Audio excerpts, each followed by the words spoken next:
ഈ മരണങ്ങൾ കൂടാതെ ഒരുപാട് അനിഷ്ട സംഭവങ്ങൾ ചിത്രത്തെ ചുറ്റിപ്പറ്റിയുണ്ടായി. ചിത്രത്തിലെ ജൂനിയർ ആർട്ടിസ്റ്റുമാർ സഞ്ചരിച്ച വാഹനം അപകടത്തിൽപ്പെട്ട് 20-ലധികം പേർക്ക് പരിക്കേൽക്കുകയുണ്ടായി. മറ്റൊരു സംഭവം എന്തെന്നാൽ മോശം കാലാവസ്ഥ കാരണം ചിത്രീകരണത്തിന് നിർമ്മിച്ച കൂറ്റൻ സെറ്റ് തകർന്നു. ഒട്ടും സുഖകരമല്ലാത്ത രീതിയിലായിരുന്നു സിനിമാ ചിത്രീകരണം പോയിരുന്നത്. നിലവിൽ ഈ സിനിമാ ചിത്രീകരണത്തിന്റെ അവസാനമായി നടന്ന അശുഭ സംഭവമാണ് ബോട്ട് മറിയൽ. സംവിധായകനും നടനുമായ ഋഷഭ് ഷെട്ടിയും മറ്റും 30ഓളം പേരും സഞ്ചരിച്ച ബോട്ട് മറിഞ്ഞ് അപകടമുണ്ടായി. തലനാരിഴയ്ക്കാണ് അവർ രക്ഷപ്പെട്ടത്. ശിവമോഗ ജില്ലയിലെ മസ്തിക്കോട്ട മേഖലയിലെ മണിജല സംഭരണിയിലെ ചിത്രീകരണത്തിനിടെയായിരുന്നു സംഭവം. ആഴം കുറവായതിനാൽ വൻ അത്യാഹിതം ഒഴിവായി.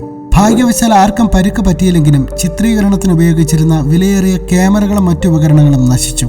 ഈ അപകടത്തെക്കുറിച്ച് അധികൃതർ വിശദീകരണം ആവശ്യപ്പെട്ട് സിനിമയുടെ അണിയറ പ്രവർത്തകർക്ക് നോട്ടീസ് നൽകുകയും ചെയ്തു. ഇത്തരം അപകടങ്ങൾക്ക് മുന്നേ തന്നെ ചിത്രം വിവാദത്തിൽ അകപ്പെട്ടിരുന്നു.